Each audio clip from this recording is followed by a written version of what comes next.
والفرقان الحميد أكمل الذي يسعد في الجنة خالدين فيها وقال الله تعالى فأما الذين شقوا في النار محترم حاضرین ابھی میں نے آپ کے سامنے قرآن مجید کی دو آیتیں پڑھی ہے اس کا سارا سبجیکٹ یہ ہے جو اللہ خوش قسمت ہے وہ جنت میں ہے جو ہمیشہ اس میں رہیں گے اسی طرح جو اللہ بدبخت ہے وہ جہنم میں ہے اس دنیا رقبوں میں جب انسان اپنے کو ہوتا ہے تو دنیا میں چاروں طرف سے گھیرا شروع کر دیتی ہے جس طرح تو ایسا مینیجر سمجھتا ہے کہ اس کی دنیا کو ہے اس طرح اور ہماری اسلامی معاہدہ سے آئے تھے اسے ہمیشہ اس دنیا میں رہنا ہے اور اگر بالکل دوسری پتہ بھی ہوگا تو بھی گناہ ہو جائے گا مجھے اپنے سے بتائیں گے اس میں رکھو جائے گا اور دوسرے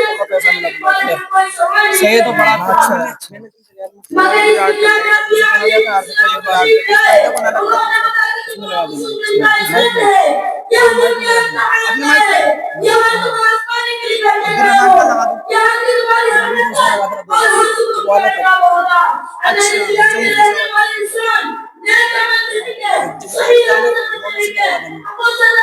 بڑا کچھ نہیں چاہتا کرنا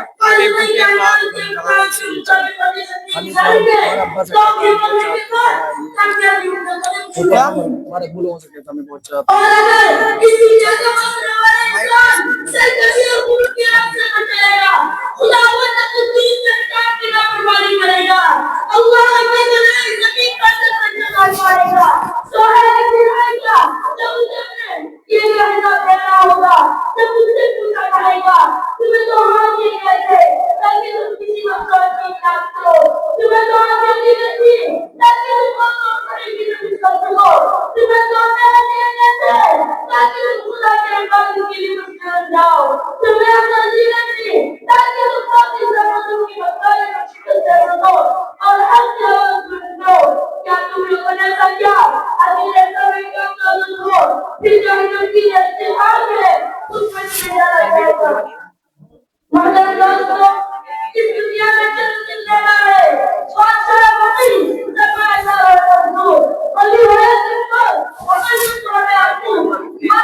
ماشاءاللہ یہ تھے عزیز مقبول الرحمان صاحب جو بڑی بڑی کمائی کے باوجود بڑے اچھے انداز میں اور بڑی بڑی کے ساتھ اپنی تقریر پیش کر رہے تھے.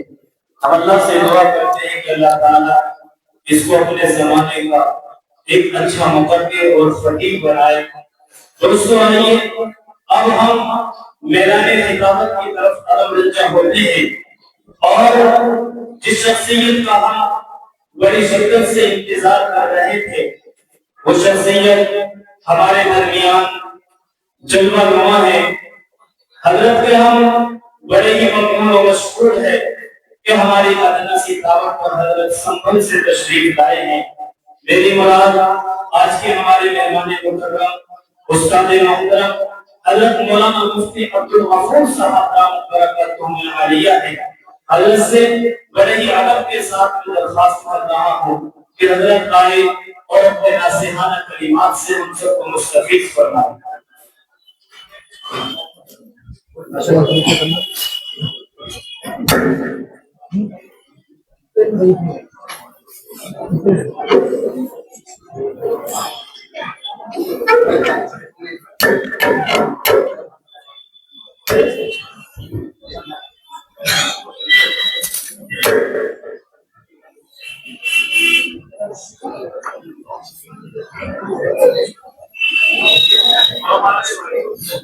الحمد لله نحمده ونستعينه ونستغفره ونؤمن به ونتوكل عليه ونعوذ بالله من شرور أنفسنا ومن سيئات أعمالنا. من يهده الله فلا مضل له ومن يضلله فلا هادي له. ونشهد أن لا إله إلا الله وحده لا شريك له. ونشهد أن سيدنا وسندنا وحبيبنا وشفيعنا وإمامنا ومولانا محمدا عبده ورسوله صلى الله عليه وعلى آله وصحبه وبارك وسلم تسليما كثيرا كثيرا. أما بعد فأعوذ بالله من الشيطان الرجيم. بسم الله الرحمن الرحيم. إن الذين آمنوا وعملوا الصالحات كانت لهم جنات الفردوس نزلا. صدق الله مولانا العلي العظيم. وقال النبي صلى الله عليه وسلم أدبوا أولادكم على 3 خصال: حب نبيكم وحب أهل بيته وتلاوة القرآن. صدق الله مولانا العلي العظيم وصدق رسوله النبي الكريم. صدر ذی وقار مجلس میں موجود معزز علماء کرام اور میرے بہت ہی قابل احترام بزرگوں اور بھائیوں، اللہ رب العزت والجلال نے اپنے فضل، اپنے کرم اور اپنے لطف و احسان سے ہمیں اور آپ کو اسلام کی دولت سے نوازا.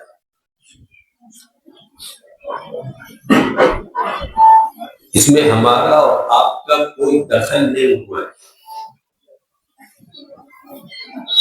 محض باری تعالیٰ نے اپنے کرم سے یہ دولت ہمیں عطا فرمائی اور یہ وہ دولت ہے کہ اسی پر آخرت کی ساری زندگی کا دار و مدار ہے.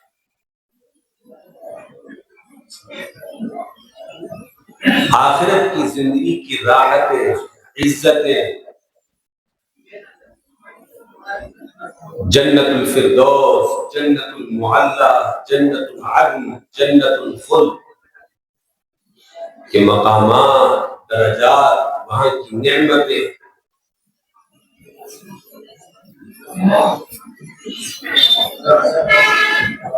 صرف اسی ایمان اور اسلام پر محمد.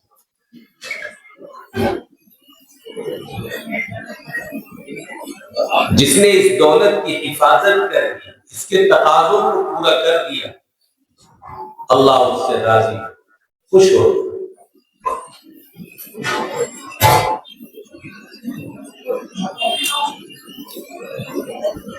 وہ خوش نصیب بندہ بن گیا، خوش قسمت بن گیا، اس کی دنیا بھی اور دنیا میں آنا بھی کامیاب، اس کی عقبہ اور اس کی آخرت بھی کامیاب۔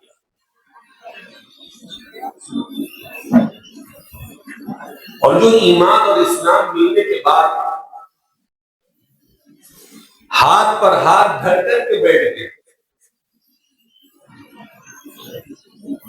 اس نے ایمان کے تقاضوں کو نہیں سمجھا، اس کے مطالبوں کو نہیں پہچانا،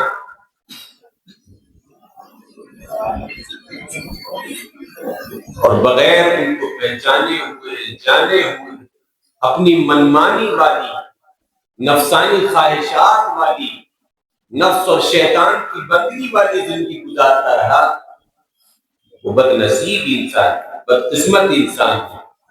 اس کے لیے دنیا میں بھی عزت نہیں، اور اس کے لیے آخرت میں بھی خطرے ہی خطرے۔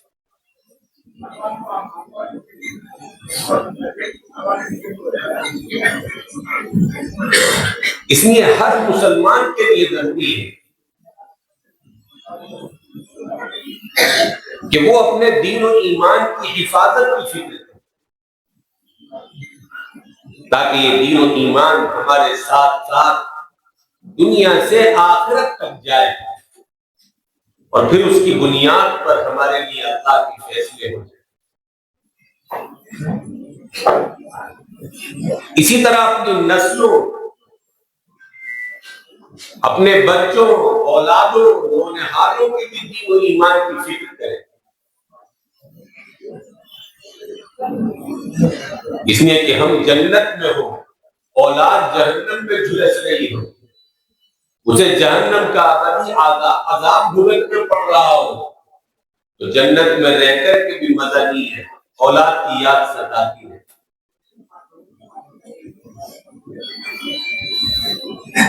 اللہ تعالی نے ہر ماں باپ کے دل میں اولاد کی فطری محبت رکھی، اس لیے ہر ماں باپ یہ کوشش کرتے ہیں کہ میری اولاد کو کوئی تکلیف نہ ہو، کوئی پریشانی نہ ہو، یہ ترقی کرے، اسے سکون ملے، یہ مجھ سے بھی آگے بڑھ جائے۔ لیکن صرف ان کی دنیا کی فکر کرنا کہ وہ دنیا میں ترقی کر جائے، ان کی دنیا سنور جائے، دنیا بن جائے، مال و دولت ان کے پاس جمع ہو جائے، یہ مکمل خیر خواہی نہیں، اس لیے کہ دنیا کی زندگی تو چند روزہ زندگی، 60-70 سال کی زندگی ہے۔ آپ نے اپنی اولاد کی 60-70 سال کی زندگی کی تو فکر کی، لیکن وہ ہمیشہ ہمیش کی زندگی، ابدی زندگی جو کبھی ختم نہ ہونے والی ہے، آپ نے اس کی فکر نہیں کی، آپ نے اس کی راحت کا انتظام نہیں کیا، اس میں عزت اور سکون فراہم نہیں کیا، تو آپ کی یہ ہمدردی ادھوری رہی، یہ کوئی ہمدردی نہیں۔ اصل اولاد کے ساتھ خیرخواہی اور ہمدردی تو یہ ہے کہ انسان جہاں ان کی دنیا کو کامیاب بنانے کی کوشش کرے، وہیں ان کی عقبہ اور آخرت کو بھی سنوارنے کی، انہیں جہنم کی آگ سے بچانے کی کوشش کرے کہ وہ جہنم کی آگ میں ایک لمحے کے لیے بھی داخل نہ کیے گئے، جہنم کی طرف ان کا رخ ہی نہ ہو، جہنم کی جھلسانے والی، جلانے والی ہوائیں بھی ان کو نہ لگے، بلکہ جس طرح میں جنت میں داخل ہوں، میری نسلیں، میری اولادیں بھی ایمان و اسلام پر قائم رہیں، اور وہ بھی جنت کی وارث ہیں۔ قرآن کریم میں اللہ تعالیٰ نے ان فکروں کو بیان فرمایا۔ ابراہیم علیہ السلام اللہ کے جلیل القدر پیغمبر، جب اللہ تعالیٰ سے دعا مانگنے لگے تو صرف اپنی فکر نہیں کی، بلکہ ساتھ میں اپنی اولاد کی بھی فکر کی، اپنی نسلوں کی بھی فکر کی، دعا کی وجنبنی وبنی ان نعبد الاصنام، کہ اللہ مجھے بھی اور میری اولادوں کو بھی بت پرستی سے بچائیے، شرک سے حفاظت کیجیے، ایمان کو ہمارے خالص رکھیے گا، ہمارے ایمان میں اور ہماری اولادوں کے ایمان میں شرک کی ملاوٹ نہ ہو، بت پرستی کی ملاوٹ نہ ہو۔ رب اجعلنی مقیم الصلاۃ ومن ذریتی، اے پروردگار مجھے بھی نماز کو قائم کرنے والا بنائیے، ذریتی اور میری نسلوں کو بھی نماز پڑھنے والا، نماز کو قائم کرنے والا ہو۔ تو صرف اپنا ذکر نہیں کر رہے، اپنے لیے خیر کا سوال نہیں کر رہے، بلکہ اپنے ساتھ ساتھ اپنی نسلوں، اپنی اولادوں کی بھی فکر فرما رہے ابراہیم خلیل اللہ نے۔ یعقوب علیہ السلام اللہ کے جلیل القدر پیغمبر، جب موت کا وقت قریب آیا، اپنے بچوں کو، بیٹوں کو اپنے پاس بلایا۔ اللہ کے نبی ہیں، ساری زندگی اپنی اولاد کی دینی ایمانی تربیت کی ہے، ان کے اندر ذرا سی کمی نہیں چھوڑی، دینی ایمانی زندگی پر ان کو کھڑا کیا، ایمانی صفات ان کے اندر پیدا کی، لیکن موت سے پہلے پھر بھی دل کو مطمئن کرنے کے لیے انہیں اپنے پاس جمع کیا۔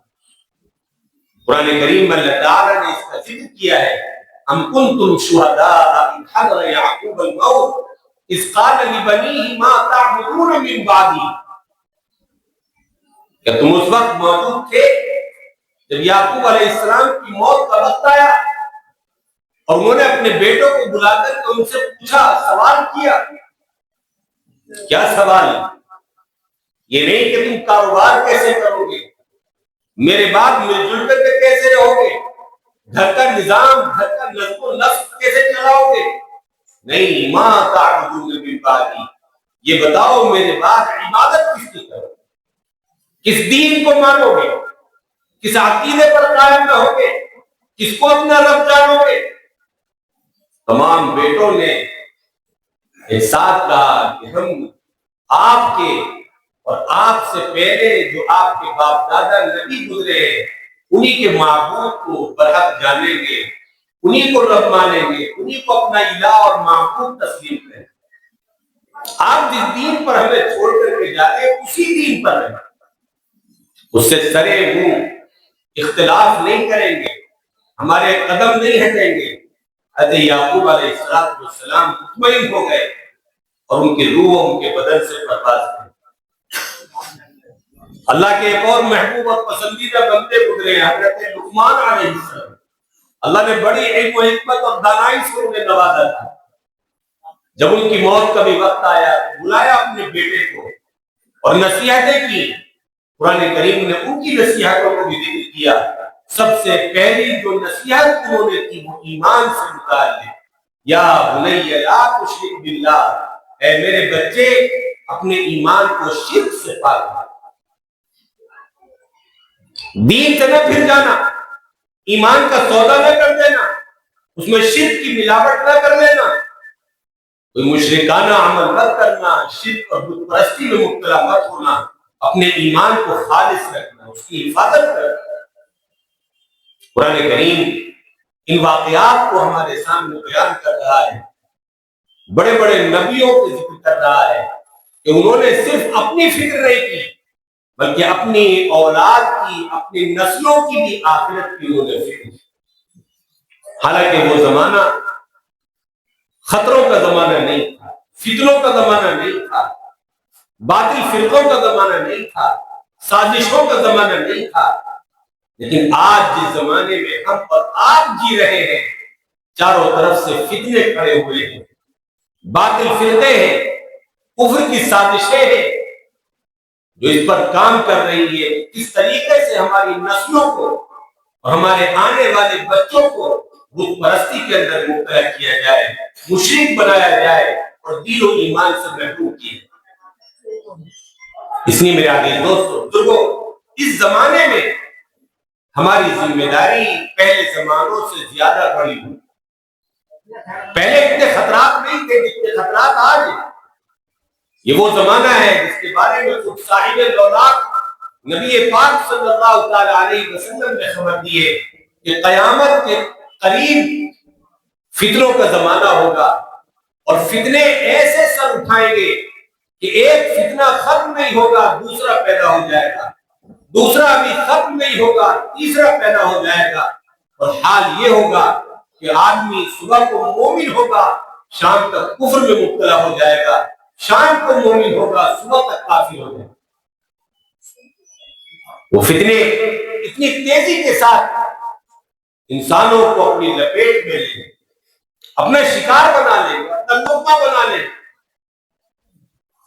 اس لیے اس فتنے کے زمانے میں اپنی نسلوں، اپنی اولادوں اور اپنے گھر والوں کے اور اپنے ایمان کی حفاظت کی فکر کرنا یہ ہمارے لیے پہلے سے زیادہ ضروری ہے، اس لیے کہ ایمان ہی ہمارا اصل سرمایہ ہے۔ اگر یہی ہاتھ سے چھن گیا، یہ ہمارے پاس سے نکل گیا، اس دولت سے ہم محروم ہو گئے، اس کی حفاظت کرنے میں ناکام ہو گئے، تو ہماری دنیا بھی تباہ و برباد اور ہماری آخرت میں بھی ذلت، رسوائی، عذاب، اس کے سوا وہاں کچھ نہیں ہے۔ ابدی جہنم ہمارا ٹھکانہ بنے جس سے کبھی نکلنا نصیب نہیں ہو، وہ جہنم جس کی دہتی ہوئی آگ، جس کے انگارے دنیا کی آگ سے 70 گنا زیادہ گئے، جس کے عذابوں کی تفصیل سن کر کے پتا پانی ہوتا ہے، رونگٹے کھڑے ہو جاتے ہیں۔ اس جہنم کو ہمارا ٹھکانہ بنایا جائے گا اگر ہم نے ایمان کی حفاظت کی فکر نہیں، ایمان کے تقاضوں کو پورا نہیں۔ اللہ نے اپنے فضل سے یہ دولت ہمیں دے دی ہے، یہ اس کا احسان ہے، مالک کا کرم ہے، لیکن اب آگے ذمہ داری ہماری ہے کہ ہم اس ایمان کے مقتضیات کو، اس کے تقاضوں کو پہچانیں، اس کے مطالبوں کو پہچانیں۔ صرف اتنا کافی نہیں ہے کہ میں کہوں میں ایمان والا ہوں، میں مسلمان ہوں، آپ کہیں کہ ہم ایمان والے ہیں، ہم مسلمان ہیں۔ آدمی جب کسی چیز کا دعویٰ کرتا ہے تو اس دعوے کو ثابت بھی کرنا پڑتا ہے، اس کے لیے دلیل بھی پیش کرنی پڑتی ہے، اس کی کچھ علامتیں، کچھ اثرات، کچھ نشانیاں بھی نظر آئے۔ جس کے دل میں کفر ہوتا ہے اس کے عقیدے سے، اس کے اعمال سے، اس کے اخلاق سے، اس کے رہن سہن سے کفر جھلکتا ہے، کفر ٹپکتا ہے۔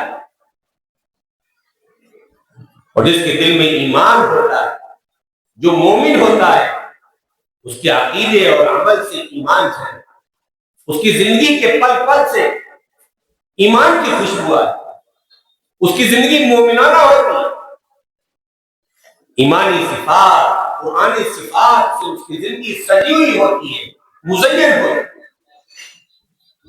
زندگی کافرانہ ہو، عمل کافرانہ ہو، مشرکانہ ہو، اخلاق کافرانہ اور مشرکانہ ہو، اور زبان سے دعویٰ ہو کہ ہم ایمان والے ہیں، ہم مومن ہیں،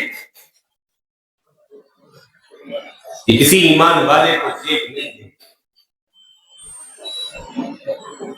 نبی کریم صلی اللہ تعالی علیہ وسلم کی خدمت میں 7 صحابہ کا ایک وفد حاضر ہوا۔ اللہ کے رسول کی خدمت میں جب کوئی جماعت آتی تھی آپ پوچھتے تھے من انتم، تم کون ہو، تمہارا تعلق کس قبیلے سے ہے، کہاں سے آئے ہو، کس علاقے کے رہنے والے ہو۔ لیکن جب یہ 7 صحابی آئے ان سے پوچھا ما انتم، تم کیا ہو، انہوں نے عرض کیا یا رسول اللہ ہم مومن ہیں، ایمان والے ہیں۔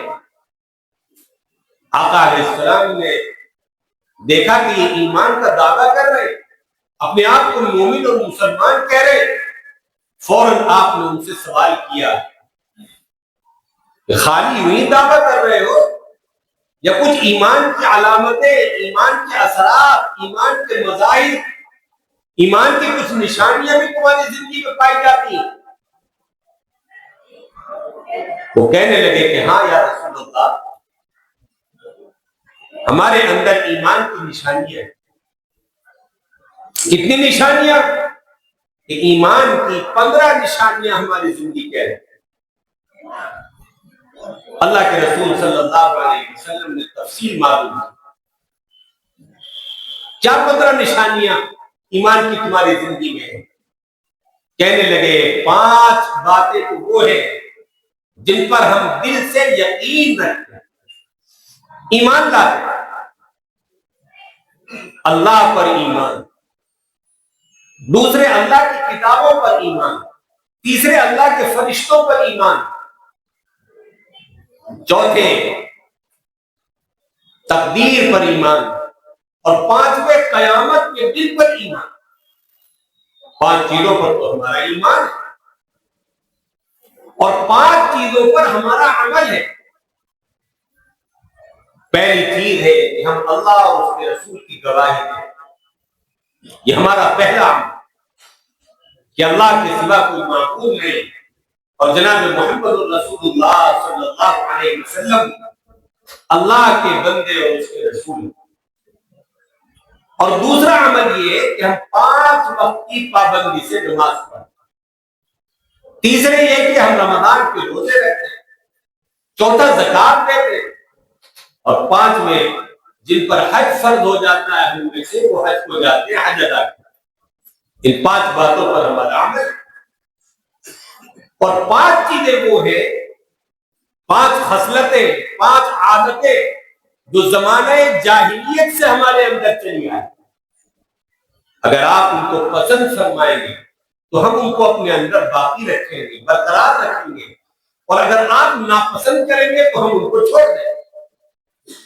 اللہ کے رسول نے فرمایا بتاؤ کون سی 5 خصلتیں؟ کہنے لگے یا رسول اللہ، پہلی عادت تو ہماری یہ ہے کہ جب کوئی نعمت ہمیں حاصل ہوتی ہے تو ہم اس پر اللہ کا شکر ادا کریں، ناشکری نہیں، اتراتے نہیں، تکبر یا گھمنڈ میں مبتلا نہیں ہو جاتے، اللہ کی نعمت کو نظر انداز نہیں کرتے، کفران نعمت نہیں کرتے، بلکہ اللہ تعالیٰ کے احسان کا، انعام کا دل سے اقرار کرتے ہیں، اسے اپنے رب کا تحفہ اور انعام سمجھتے ہیں، اور اس پر اللہ کا شکر بجائے۔ ظاہر بات ہے کہ یہ بہت بڑی صفت ان کے اندر تھی۔ اللہ تعالیٰ تو چاہتا ہے کہ میں بندے کو نعمتیں دوں اور بندہ ان نعمتوں پر میرا شکر ادا کرے، اور اس کا اعلان ہے لئن شکرتم لازیدنکم، کہ اگر تم میری نعمتوں کا شکر ادا کرو گے تو میں ان نعمتوں کو اور بڑھا دوں، ان میں اور اضافہ کروں۔ شکر ادا کرنے والوں کی نعمتوں میں وہ اضافہ کرے، اور ناشکری کرنے والوں سے نعمتیں چھین لیتا ہے۔ حدیث پاک میں آتا ہے پچھلی امتوں میں اللہ تعالیٰ نے 3 آدمیوں کا امتحان لینے کا ارادہ فرمایا۔ کتنے آدمیوں کا؟ 3 آدمیوں کا، کہ یہ میرے شکر گزار ہیں یا ناشکر ہیں، نعمتوں پر شکر ادا کرتے ہیں یا ناشکری کرتے ہیں۔ چنانچہ ایک فرشتے کو انسان کی شکل میں ان کے پاس بھیجا، وہ پہلے شخص کے پاس آیا اور کہا کہ اگر کوئی تمہاری تکلیف ہو تو بتاؤ، میں اللہ سے دعا کروں گا، اللہ تعالیٰ ہو سکتا ہے تمہاری تکلیف دور کر دے۔ اس نے کہا کہ ہاں میں تکلیف میں، مجھے برس کی بیماری ہے، آپ اللہ سے دعا کر دیں اللہ تعالیٰ مجھے اس سے شفا دے۔ لوگ مجھ سے گھن کرتے ہیں، کوڑ کا مرض ہے، آپ دعا کر دیں گے میری یہ بیماری دور ہو جائے۔ فرشتے نے کہا ٹھیک ہے۔ اس نے دعا کی، اللہ نے اس کو شفا عطا فرمائی، صحت عطا فرمائی، پورا جسم اس کا صحیح ہو گیا، تندرست ہو گیا۔ کہا اور کچھ چاہتے ہو؟ کہاں غریب ہوں، چاہتا ہوں کچھ اونٹ اونٹنیاں اللہ اور دے دے تو گزر بسر کا بھی سامان ہو جائے، روزی روٹی کا بھی کام بن جائے۔ فرشتے نے ایک اونٹنی اسے دی اور اس میں برکت کی دعا دی. اللہ نے اس کی ایک ہی اونٹنی میں اتنی برکت عطا فرمائی, ایسی اس کی نسل چلائی بڑھائی کہ 2 پہاڑوں کے بیچ کا سارا علاقہ اس کے اونٹ اور اونٹنیوں سے بھر گیا اور وہ اس علاقے کا بڑا مالدار بن گیا. تو دوسرے شخص کے پاس گیا, اس سے بھی جا کر کے پوچھا بھائی تمہاری کوئی تکلیف ہو تو بتاؤ. اس نے عرض کیا کہ ہاں ایک تکلیف ہے, میرے سر کے بال سارے اڑ گئے جس کی وجہ سے میں بد شکل معلوم ہوتا, بدصورت معلوم ہوتا, لوگ مجھے چڑھاتے ہیں, لوگوں کے پاس میں نہیں بیٹھ پاتا, کسی کے پاس آ جا نہیں سکتا. آپ دعا کر دیجیے اللہ تعالیٰ میری اس پریشانی کو دور کرے. فرشتے نے دعا کی, اللہ نے خوبصورت بال عطا فرمائے, سر پر بال اگائے. یہ بد شکل تھا, بدصورت تھا, خوبصورت بن گیا.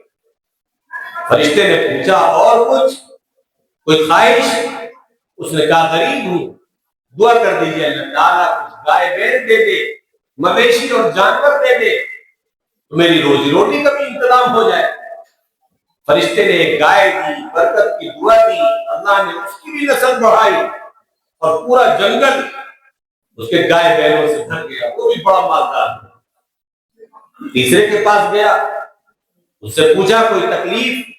کہاں نابینا ہوں, اندھا ہوں, ساری دنیا میرے لیے اندھیری ہو گئی, دنیا کی رونقیں دیکھنے سے محروم ہوں. اگر آپ دعا کر دیں اور یہ تکلیف میری دور ہو جائے تو میں بھی دنیا کے اندر کچھ مزے حاصل کر لوں, دنیا کی رونقوں سے میں بھی کچھ فائدہ اٹھاؤں. فرشتے نے دعا کی, اللہ نے آنکھیں واپس کر دی, دکھائی دینے لگا. فرشتے نے پوچھا کچھ اور چاہیے؟ کہاں غریب ہوں, دعا کر دیجیے اللہ تعالیٰ کچھ روزی کا انتظام کر دے. فرشتے نے بکری دی, دعا دی, برکت ہوئی اور بکریوں کا اتنا بڑا ریوڑ اس کے پاس ہو گیا کہ سارا اس کا علاقہ اس کی بکریوں سے بھر گیا. اب ایک زمانے کے بعد اللہ نے پھر اس فرشتے کو دوبارہ کیا. وہ پہلے کے پاس آیا اور آ کر کے اس سے معلوم کیا, اس سے کہا کیا حال چال ہے, یہاں اچھے حالات ہیں؟ کہا میں غریب ہوں, مفلس ہوں. یہ فقیر کے بھیس میں ایک سائل کے مانگنے والے کی شکل میں آیا. اس نے کہا میں غریب ہوں, مفلس ہوں. آپ بھی غریب تھے, اللہ نے آپ کو مالدار کیا, غنی کیا. آپ بیمار تھے, اللہ نے آپ کو صحت دیا. مجھے بھی اپنے مال میں سے کچھ دے دیجیے تاکہ میرا بھی کچھ کام بن جائے.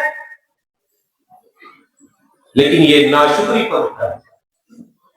اس نے کہا کہ کون غریب تھا, میں تو کبھی غریب نہیں تھا. یہ سارا مال تو میرے باپ دادا سے چلتا چلا آ رہا ہے, میں نے اپنے بازوؤں کی محنت سے جمع کیا ہے اور میں کبھی بیمار نہیں رہا. میں تو پہلے سے بھلا چنگا ہوں, صحت مند ہوں, تندرست ہوں, اور میرے پاس تمہیں دینے کے لیے کچھ نہیں ہے. کسی اور سے جا کر کے سوال. فرشتے نے کہا ٹھیک ہے, اگر تو سچ بولتا ہے تو میں اللہ سے دعا کرتا ہوں اللہ تعالیٰ تجھے پچھلی حالت پر لوٹا دے. فرشتے نے دعا دی, اللہ نے قبول کی. آہستہ آہستہ وہ پچھلی حالت پر لوٹا, دوبارہ کوڑ کے مرض میں مبتلا ہو گیا. اونٹ اونٹنیاں ساری ہلاک ہو گئی. پھر دوبارہ غریب ہو گیا, غربت اور افلاس میں مبتلا ہو گیا. دوسرے کے پاس پہنچا, اس سے بھی سوال جواب کیے. اس سے بھی کہا کہ تو بیمار تھا, اللہ نے تجھے صحت دی. غریب تھا, اللہ نے تجھے مالدار بنایا, لا مجھے بھی کچھ دے دے. اس نے کہا کہ نہیں, تو جھوٹ بولتا ہے, میں کبھی غریب نہیں تھا. یہ سارا مال تو مجھے وراثت میں باپ دادا سے ملا ہے. میں کبھی بیمار نہیں تھا, ہمیشہ سے صحت مند ہوں. فرشتے نے کہا ٹھیک ہے, میں اللہ سے دعا کرتا ہوں تجھے پچھلی حالت پر لوٹا دے. فرشتے نے دعا دی, اللہ نے اس سے بھی صحت اور مال چھین. دوبارہ اس کے سر کے بال اڑا کر کے اسے گنجا کر دیا اور اس کے سارے بیل گائے سب ہلاک کر دیے اور اسے افلاس میں غربت میں دوبارہ ڈالا. اب یہ تیسرے کے پاس پہنچا اور اس سے جا کر کے بھی عرض کیا کہ تم غریب تھے، اللہ نے تمہیں مالدار کیا، غنی کیا، بے نیاز کیا، اپنا فضل عطا فرمایا، اور تم بیمار تھے، اللہ تعالیٰ نے تمہیں تندرستی صحت کی نعمت سے نوازا، مجھے بھی کچھ دے دو تاکہ میرا بھی کام بن جائے۔ اس نے کہا تم سچ کہتے، یقیناً میں غریب تھا، مفلس تھا، فلاش تھا، میرے پاس کچھ نہیں تھا، یہ سب اللہ نے مجھے عطا، اور میں نابینا تھا، اندھا تھا، مجھے دکھائی نہیں دیتا تھا، اللہ نے اپنے فضل سے مجھے آنکھیں عطا فرمائی، بینائی عطا فرمائی، میں اس کا شکر ادا نہیں کر سکتا۔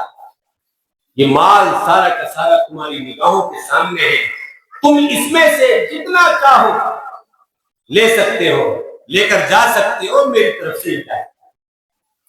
تو فرشتے نے اپنی حقیقت بتائی کہ میں کوئی بھکاری، کوئی فقیر نہیں ہوں، اللہ کا فرشتہ ہوں، اور اللہ تعالیٰ نے تمہیں اور تمہارے ساتھیوں کا امتحان لینے کے لیے مجھے بھیجا۔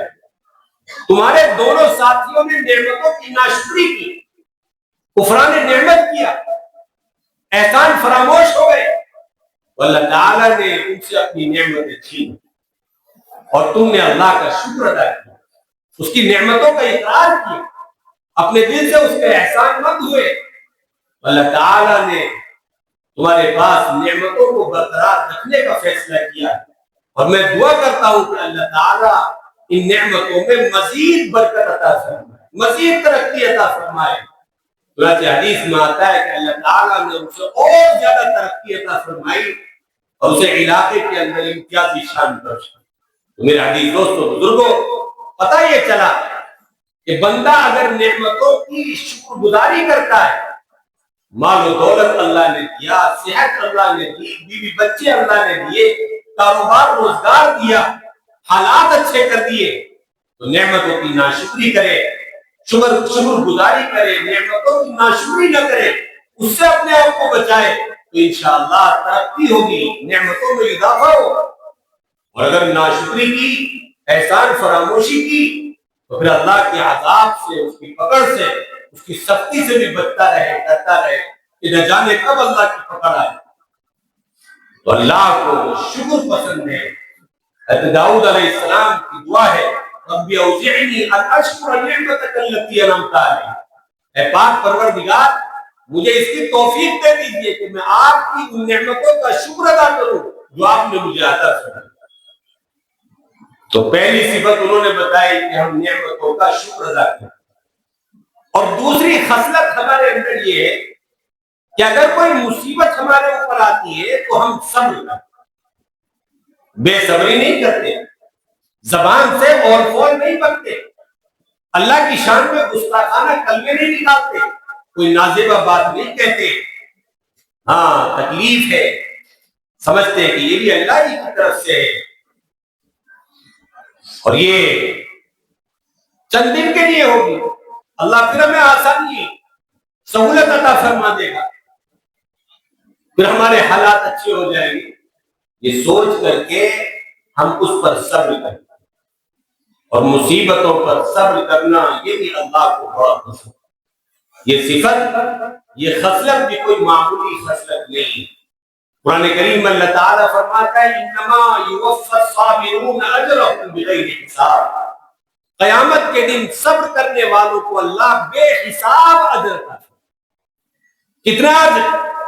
حدیث میں آتا ہے کہ اتنا اجر ان کو دیا جائے گا کہ جو لوگ عیش و آرام کی زندگی گزار کر کے گئے ہوں گے، جنہیں مصیبتیں زیادہ دنیا میں نہیں پہنچی ہوں گی، وہ اجر و ثواب کو دیکھ کر کے یہ تمنا اور آرزو کریں گے کہ کاش ہماری زندگی مصیبتوں سے بھری ہوئی ہو، ہمیں بھی مصیبتیں پہنچی ہوتی، ہم پر بھی حالات آئے ہوتے، ہم نے بھی بیماریوں کا مزہ چکھ لیا ہوتا، تاکہ آج قیامت کے دن ہمیں بھی اتنے ڈھیر ساری نیکیاں ملتی، اتنا اجر ملتا۔ بلکہ بعض روایتوں میں آتا ہے کہ بعض لوگ تو یہ کہیں گے کہ کاش دنیا میں ہمارے جسموں کو قینچیوں سے کاٹ دیا جائے، اور ہم صبر کرتے، اور آج اللہ کے ہمیں یہ اجر ملتا، اللہ تعالیٰ اتنا ثواب ہمیں دیتا جتنا ان کو دیا جا رہا ہے مصیبتوں پر۔ تو مصیبتوں پر صبر کرنا یہ بھی اللہ کو پسند ہے، اللہ کی پسندیدہ صفت ہے۔ حدیث میں آتا ہے کہ اللہ تعالیٰ جب کسی بندے سے خوش ہوتا ہے، اس کو پسند کرتا ہے، تو اسے مصیبتوں میں گرفتا ہے۔ جو بندہ جتنا اللہ کے قریب ہوتا ہے، جتنا زیادہ اللہ کو پسند ہوتا ہے، اتنا ہی اللہ تعالیٰ حالات کی چکی میں اسے پیستے ہیں، امتحان اور آزمائش کی بھٹی میں اسے پکاتا ہے۔ نبی اکرم صلی اللہ تعالی علیہ وسلم تمام انسانوں میں اللہ کے سب سے زیادہ قریبی، مقرب اور مقبول بندے۔ اللہ کے رسول فرماتے تھے جتنا دین کے معاملے میں مجھے ستایا گیا، مجھ سے پہلے کسی کو نہیں ستایا، جتنی تکلیفیں مجھے پہنچائی گئی مجھ سے پہلے کسی کو نہیں پہنچائی۔ یہ تکلیفیں کیوں تھیں؟ آپ اللہ کے مقرب مقبول بندے، حالات اللہ کے نیک بندوں پر، پسندیدہ بندوں پر آتے، ان سے گھبرانا نہیں چاہیے، انہیں برا نہیں سمجھنا چاہیے۔ کسی کے اوپر حالات آئے ہوئے ہوں تو یہ نہیں سمجھنا چاہیے کہ اللہ نے اس کے اوپر عذاب ڈال دیا، دیکھو اس پر وبال آ گیا، یہ گرفتار ہو گیا حالات میں۔ ہو سکتا ہے اللہ تعالیٰ کی وہ نعمت ہو، اس کے گناہ معاف کرنے کے لیے، اس کے درجے بلند کرنے کے لیے اللہ نے اسے مصیبت میں اور حالات میں گرفتار کی۔ تیسری صفت انہوں نے بتائی کہ ہمارے اندر تیسری صفت یہ ہے کہ ہم اپنے آپ کو اللہ کے فیصلوں پر راضی کر لیتے ہیں۔ اللہ کا کوئی فیصلہ ہمارے بارے میں آتا ہے، وہ چاہے ہمارے موافق ہو یا ہمارے مخالف ہو، ہمیں نقصان دہ معلوم ہو رہا ہو یا فائدہ مند معلوم ہو رہا ہو، ہم سمجھتے ہیں کہ یہ رب کا فیصلہ یا اللہ کا فیصلہ، اور اللہ کا کوئی بھی فیصلہ حکمت سے، مصلحت سے خالی نہیں ہو۔ اللہ نے اس فیصلے میں ضرور کوئی نہ کوئی حکمت رکھی ہو، مصلحت رکھی ہو، ہماری خیر اور بھلائی اس میں رکھی ہوگی، چاہے ہماری سمجھ میں آئے یا نہ آئے، ہم اپنے آپ کو اس پر راضی کر لیتے ہیں، خوش کر لیتے ہیں۔ یہ رب کا فیصلہ، اس کے آگے سر جھکا دیتے ہیں۔ اور چوتھی صفت یہ ہے کہ ہم دین پر، حق پر، انصاف پر، نیکیوں پر جم جاتے ہیں، ڈٹ جاتے ہیں۔ ہمارے پیر اپنی جگہ سے نہیں ہلتے، پیروں میں لرزہ نہیں آتا، قدم ڈگمگاتے نہیں۔ 2-4 دن عمل کیا پھر بھاگ لیے، 2-4 دن تہجد پڑھی، پھر اس کے بعد آنکھ کھلنی بند ہو گئی، اٹھنا بند کر دیا، بھول گئے۔ ایمان پر قائم رہے لیکن حالات آ گئے، دشمنوں میں گھر گئے تو قدم ہل گئے، ہٹ گئے قدم ایمان سے۔ نہیں، فرمایا استقامت ہمارے اندر ہے، ہم دین پر جمے رہتے، ثابت قدم رہتے ہیں، ڈٹے رہتے، یہ بھی اللہ کو پسند ہے۔ اور 5ویں صفت یہ ہے کہ ہم صرف اور صرف اللہ پر توکل کریں، اللہ کے علاوہ کسی کی طرف نگاہ اٹھاتے نہیں، کسی کے آگے ہاتھ نہیں پھیلاتے، کسی سے لو نہیں لگاتے، کسی سے اپنی ضرورتوں حاجتوں کا سوال نہیں کرتے۔ اپنا حاجت روا، اپنا مشکل کشا، اپنا ملجا و ماوا، سب کچھ رب العالمین کو، بھروسہ صرف اس کی ذات پر، نگاہ اٹھاتے تو اس سے، توقعات اور امیدیں وابستہ کرتے تو صرف اسی کی ذات سے کہ وہی عطا کرنے والا ہے، اس کے علاوہ کوئی عطا کرنے والا۔ نبی کریم صلی اللہ تعالی علیہ وسلم نے ان کی یہ 5 صفات اور خصلتیں تھیں، تو آپ خوش ہو، نعمتوں پر شکر، مصیبتوں پر صبر، دین پر استقامت، اپنے آپ کو اللہ کے فیصلوں پر راضی رکھنا، اور آخر میں توکل اور اللہ کی ذات پر بھروسہ۔ یہ صفات بڑی اعلیٰ صفات، اور یہ صفات کیسے بیان کی تھی؟ یہ کہہ کر کے بیان کی تھی کہ ایمان کی علامتیں ہمارے اندر، ایمان کی علامت، ایمان کی نشانیاں۔ نبی کریم علیہ السلام نے جب یہ چیزیں ان سے سنی، آپ نے ان کی تعریف کی، فرمایا انتم الفقہاء، ارے تم تو بڑے سمجھدار معلوم ہوتے، تمہارے اندر تو دین کی سمجھ بوجھ ہے۔ نبی کی تعلیم نہیں پہنچی، ابھی نبی سے ملاقات نہیں ہوئی، پہلی بار ملاقات کے لیے آئے رہے ہو، اور اتنی عمدہ صفات تمہارے اندر پہلے سے ہی ہے۔ وانتم الادباء، میں تم تو باادب ہو، مؤدب ہو، تربیت یافتہ ہو، اللہ نے پہلے سے تمہاری تربیت کر رکھی ہے۔ اور پھر آخر میں ایک جملہ، ایک بات ان کے بارے میں بہت اونچی فرمائی. کیا فرمایا؟ یہ نہیں کہ تم میرے صحابی ہو، تم ولی ہو، تم اللہ کے نیک بندے ہو، اس سے بھی اونچی بات فرمایا کادوا ان یکونوا انبیاء. نبوت کا سلسلہ ختم ہو گیا ہے. اللہ نے مجھے آخری نبی بنا کر کے بھیج دیا، اب میرے بعد کوئی نبی نہیں. اگر نبیوں کا سلسلہ چل رہا ہوتا تو فرمایا کہ یہ ساتوں کے ساتوں اللہ کے نبی ہوں. یہ ساتوں اللہ کے نبی ہوتے، اس لیے کہ ان کے اندر نبیوں والی خصلتیں، نبیوں والی صفات ہیں، نبیوں والی عادتیں، ایمان کے اثرات اور نشانیاں ان کی زندگیوں کے اندر موجود ہیں. ایمان کی علامتوں کا اثر تھا. اللہ کے نبی نے اتنی اونچی بات ان کے بارے میں. میرا عزیز دوستو بزرگوں، آج ہمارا حال یہ ہے کہ ہم زبان سے تو کہتے ہیں مسلمان ہیں، ہم زبان سے تو کہتے ہیں ایمان والے ہیں، لیکن ایمان کے تقاضے، ایمان کی علامتیں، ایمان کی نشانیاں، ایمان کے اثرات ہماری زندگیوں کے اندر نظر نہیں ہیں.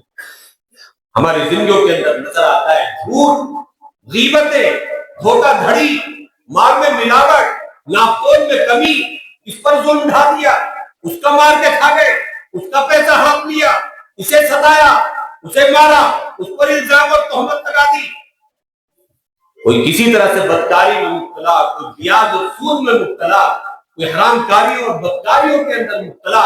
پوری زندگی ہماری عیاریوں میں، مکاریوں میں بھری پڑی ہوئی ہے. گناہوں کی نجاستیں اور غلاظتیں ہماری زندگی کو لت پت کیے ہوئے ہیں، اور ہم زبان سے کہتے ہیں کہ ہم تو مومن ہیں، مسلمان ہیں، نبی کریم علیہ السلام کے امتی ہیں، اللہ کے ماننے والے ہیں، دین اسلام کے متبع اور پیروکار ہیں. ذرا ہم سوچیں، غور کریں، تنہائیوں میں بیٹھ کر کے غور کریں کہ کیا اس طرح زبان سے دعویٰ کرنا صرف ہمارے لیے کافی ہے؟ اللہ نہیں دیکھے گا. اللہ کے رسول نے پلٹ کر کے فوراً پوچھا تھا ان سے، تم ایمان کا دعویٰ کر رہے ہو؟ تمہارے اندر بتاؤ ایمان کی کیا نشانی ہے. کہ کل قیامت کو اللہ اور اللہ کا رسول ہم سے نہیں پوچھے گا. تم کہتے ہو یا رسول اللہ ہماری شفاعت کر دیجیے، ہم ایمان والے ہیں. تمہاری ایمان کے اثرات تو تمہاری زندگی سے نظر نہیں آ رہے. زندگی تو تمہاری کافرانہ ہے، اخلاق تمہارے کافرانہ ہے، اعمال تمہارے مشرکانہ ہے، اور تم کہتے ہو ہم مسلمان ہیں، مومن ہیں. کیسا ایمان اور اسلام تمہارا؟ تو میرے بھائی اور دوستو، کہیں ایمان اور اسلام قیامت کے دن ہمارا ریجیکٹ نہ کرے، کہیں اس دعوے کو ہمارے ٹھکرا نہ دیا جائے کہ تم جھوٹ بولتے ہو، تم غلط دعویٰ کرتے ہو، تم نے تو ساری زندگی ایمان کے خلاف گزاری ہے، ایمان کے تقاضوں کے خلاف گزاری ہے، اسلام کے خلاف گزاری ہے. کیسے تم ایمان اور اسلام کا دعویٰ کرو؟ اس لیے خطرے کی بات ہے. ایمان اور اسلام کا دعویٰ کافی نہیں ہے، بلکہ ایمانی اعمال، اسلامی اعمال، اسلامی زندگی، ایمانی اور اسلامی اوصاف، صفات وہ لازم اور ضروری ہے کہ ہم ان کو اپنی زندگی کے اندر پیدا کریں، ان سے اپنی زندگی کو سجائیں، مزین کریں، اپنی نسلوں اور اولادوں کی بھی اسی طرح تربیت کریں کہ ان کے اندر بھی وہ ایمانی اوصاف کریں. سچائی ہمارے اندر، امانت داری ہمارے اندر ہو، وعدوں کی اہمیت ہمارے اندر ہو، دوسروں کی مدد اور امداد اور تعاون کا جذبہ ہمارے اندر ہو، ایثار اور قربانی کے جذبات ہمارے اندر ہو، ہمارے سینے جلن سے، حسد سے، کینے سے، بغض سے، عداوت سے، دشمنیوں سے پاک ہو، ہم ایک دوسرے کے لیے نرم ہوں، ایک دوسرے کے کام آنے والے اور نفع بخش ایک دوسرے کے لیے. یہ زندگی جو اللہ کو پسند ہے، جو صحیح اسلامی زندگی کہلاتی ہے اور جو نبی کریم علیہ السلام نے ہمیں سکھائی ہے، اس زندگی کو ہم اپنائیں. اس کے بعد جب ہم کہیں گے کہ ہم ایمان والے ہیں، ہم لا الہ الا اللہ پڑھنے والے ہیں، ہم مسلمان ہیں، تو یہ بات ہمارے منہ پر سجے گی، اچھی لگے گی. اور بغیر عمل کے جب ہم دعویٰ کرتے تو اچھا نہیں ہے. یہی چند باتیں تھیں جو اس موقع پر آج کرنی تھی، اور بار بار انہی کی یاد دہانی کرائی جا رہی ہے. زندگی صرف چلنے کی ہے، پتہ نہیں کتنا موقع ہمارے پاس ہے، کب موت کا فرشتہ آ جائے. اس لیے میرے عزیز دوستو بزرگوں، اس کے آنے سے پہلے ہم اپنی زندگیوں کو سجا لیں، سنوار لیں، ان میں نیک اعمال بھر لیں، ایمانی قرآنی صفات سے انہیں مزین کر لیں، سجا لیں، تاکہ ہماری دنیا بھی بن جائے، آخرت بھی بن جائے. صرف کھوکھلے اور نام کے مسلمان بن کے نہیں. اللہ مجھے بھی اس کی توفیق عطا فرمائے. آپ حضرات کے لیے بھی عمل کرنا آسان بنائے۔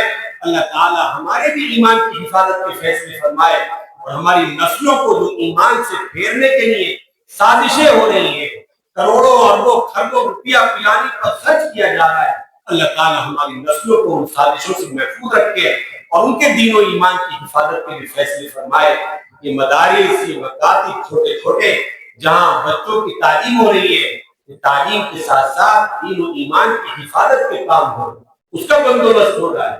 آپ کی نسلوں اور بچوں کے دلوں میں ایمان کے بیج یہاں بوئے جاتے ہیں، ایمان کے بیج بوئے جاتے ہیں ان مکاتب میں، ان کے عقیدے کو درست کیا جاتا ہے، اسلام کے بنیادی عقائد سے انہیں روشناس کرایا جاتا ہے، اور انہیں ایسا سچا پکا مومن اور مسلمان بنانے کی کوشش کی جاتی ہے تاکہ بڑے ہو کر کے کوئی بھی کفر کی آندھی چلے، شرک کا طوفان آئے، مگر ان کے ایمان پر کوئی زد نہ، ان کے ایمان پر کوئی آنچ نہ آئے۔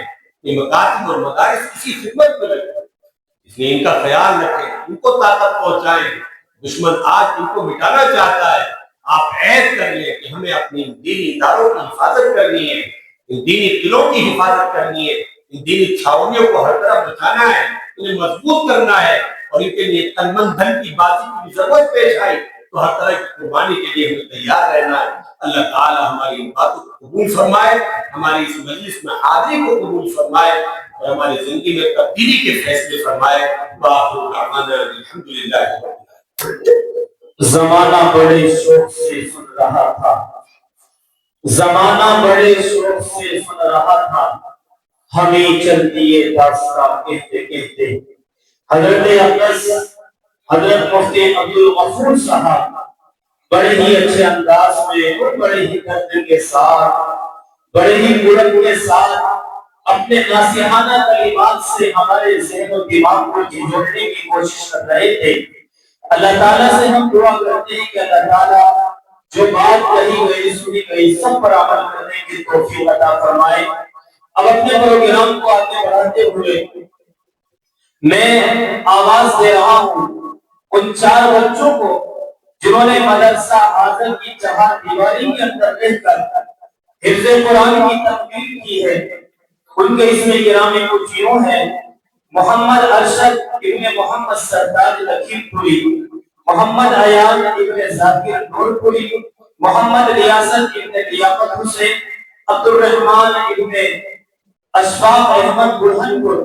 یہ 4 بچے آ چکے ہیں، ان سے درخواست ہے کہ یہ اپنا آخری سبق علماء کی موجودگی میں پڑھیں، اور پھر علماء سے درخواست کی جاتی ہے کہ ان کے سروں پر دستار فضیلت سجائیں۔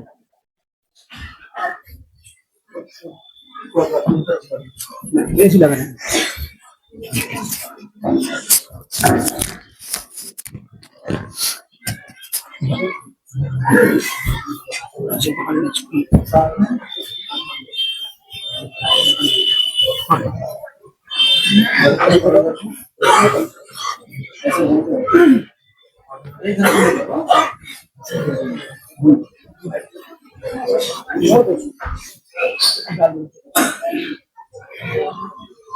اللہ